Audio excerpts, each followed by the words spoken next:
ఎంఐఎంపై BJP MP Madhavilatha విమర్శలు గుప్పించారు. MIM అన్యాయాలు అక్రమాలు చేస్తోందన్నారు. ఆమె 40 ఏళ్ల చరిత్రను బీజేపీ తిరగరాస్తోందన్నారు. కాంగ్రెస్ రజాకార్లతో కలిసి అక్రమాలకు పాల్పడిందని, ఇప్పుడు ఎంఐఎంతో కలిసి పనిచేస్తుందన్నారు. ఓల్డ్ సిటీని బంజారాహిల్స్, జూబ్లీహిల్స్ లాగే అభివృద్ధి చేస్తామని ఆమె హామీ ఇచ్చారు. కేంద్ర ఎన్నికల కమిషన్ ధర్మంగా ఎన్నికలు నిర్వహించాలని కోరారు.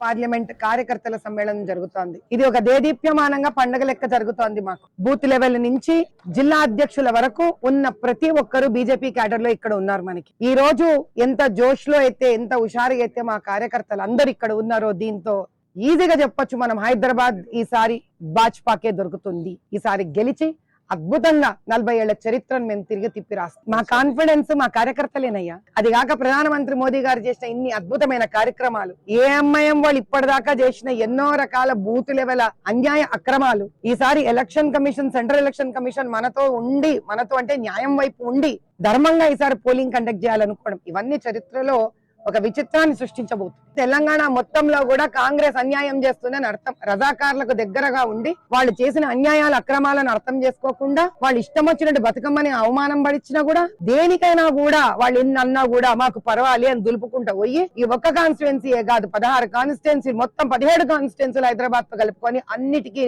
కాంగ్రెస్ అన్యాయం చేస్తుందని లెక్క.